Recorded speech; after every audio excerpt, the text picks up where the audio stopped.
Hello everyone, here is group 10 and I'm Li Guohang and my mark number is 24998 and we are sorry Zhou Tianrui is not here because we have trouble with him so can't be meeting us.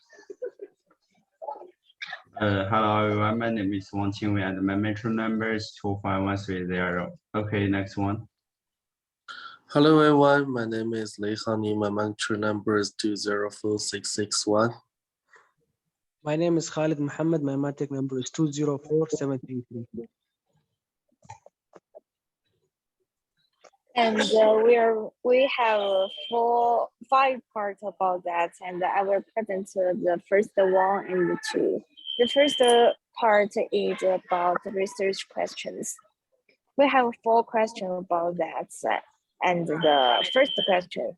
We have 4 questions about that. We have the first question is how did the COVID-19 impact the tourism industry in both China and Malaysia? And second question is how did the several of the impact difference between Malaysia and China? And the third question is what policies did Malaysia and China use to lessen the impact of the COVID-19? And the last question is what is the difference between the policies of China and Malaysia? Next page, please. Next one is about research men. About that, we think by common parents, the different opening up policies between the two countries according to the national condition of the two countries. Discuss and compare the development of the tourism industry in the two countries under the epidemic. That's all from my part. Thank you.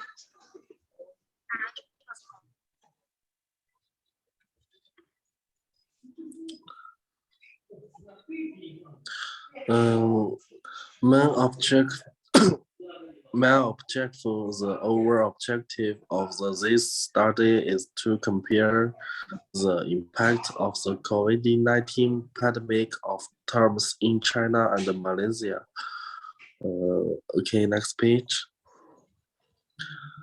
Special focal objectives. Question 1. Specific goals include identifying in the relationship between the COVID-19 pandemic and the tourism. Question 2.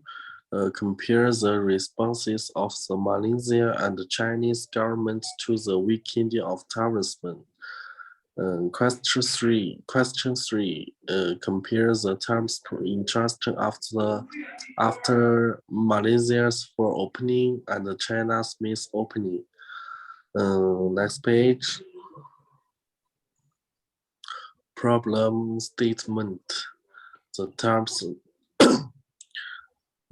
is a leading source of revenues for both Malaysia and China, with the COVID-19 determined the interest revenue. The terms needs to a new recovery plan to and keep it growing. Malaysia has its implemented grants and in the form of cash and reduced tax.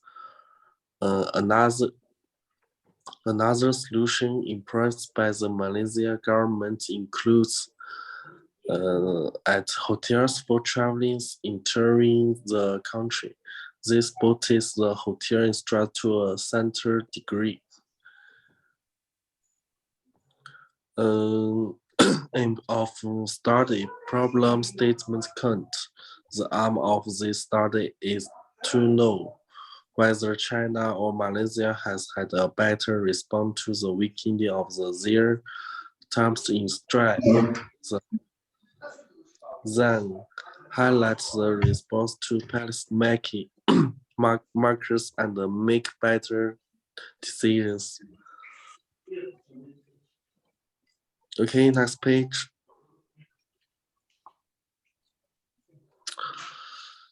Question 1. COVID-19 did not negatively affect of Malaysia and China. COVID-19 negatively affects the terms of China and Malaysia. Malaysia has better police to river in this.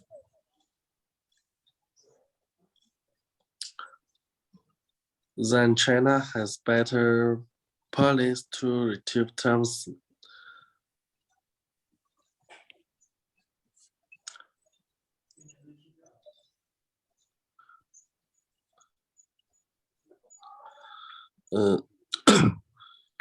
Okay, next page.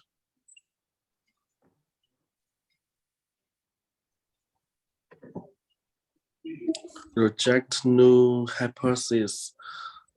China stars conspiracy value in the past 10 years billion. From 2012 or 2021, 2000 high 6,000. The China in the past 10 years, 10,000, 2012 or 2021, 3,0,0,0,0 had from 7,0,0,0,0,0. So Malaysia's in the past 10 years billion RM linking 2012 from 2021 60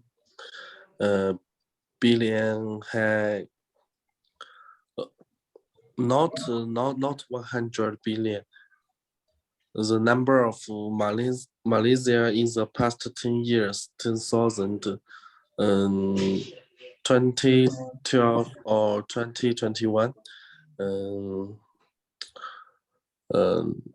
2,500 or a little 2,500. The number of times 1,000. Okay, next page. As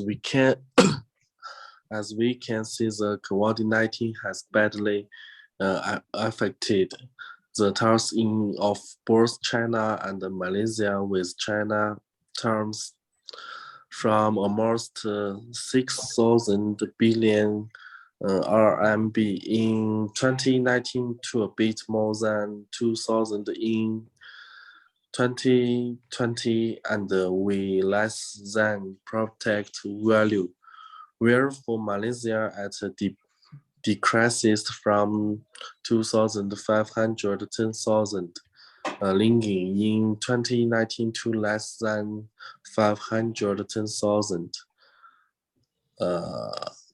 linking in to 2020 as graphical shows. Okay, next page.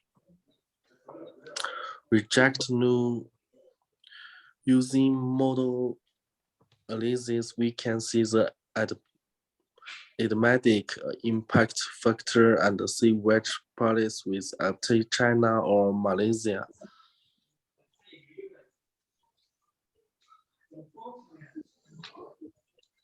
Reject new hypnosis count. China has been more successful in reducing the epidemic impact than Malaysia, as shown in the epidemic factor is way less in both 2021 and 2022 when it comes to China. Okay, I finish my part. Reject null hypothesis 3. As we said, null hypothesis 3 states that the country should look towards foreign tourists in post-pandemic, but this is clearly not the case. So here we can see the comparison of number of domestic and foreign tourists in China in the past 10 years. So as we can see that the China from 2019, there has been less of number of foreign tourists and there's been more domestic tourists. So that's why China has had more successful than Malaysia when it comes to handling the epidemic, post-epidemic in 2020 and 2021. Next slide. And here we can see the distribution of the total number of tourists in Malaysia in the past 10 years. So in 2020, there has been a very significant reduction number of domestic tourists, and the same can be said 2021.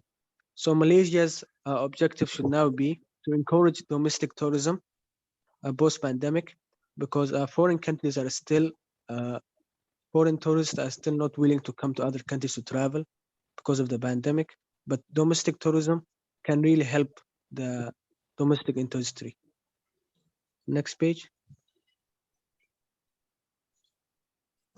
Next page. China has been more successful than Malaysia because they have made use of their domestic tourism. Although China's foreign tourists are still less, their domestic tourists have been driving the tourism industry. And this is the final thoughts. China can be a good example to Malaysia tourism in overcoming the epidemic hardships. And here we can see that Malaysia, even though it has a natural geographic advantage and beautiful natural scenery, but it's stagnant in domestic tourism construction and has not been able to improve the ecological chain of tourism content and provide domestic tourists with more protection and enjoyment. At present, the key to the transformation of Malaysia's tourism is whether it can stimulate the consumption of domestic tourists and achieve self-sufficiency within the tourism country. So that should be the main goal of Malaysia within post-epidemic period, making sure that not domestic tourism has thrived. Okay, next page. These are the references we have made use of. We have included 10 references in this presentation. And we can see that most of these studies deal with the COVID-19 impact in the tourism industries. Most of these are qualitative methodology, but some of them are quantitative. And there's even some that have done empirical studies, although they are way less. That's all for today. Thank you, everyone. We are group 10.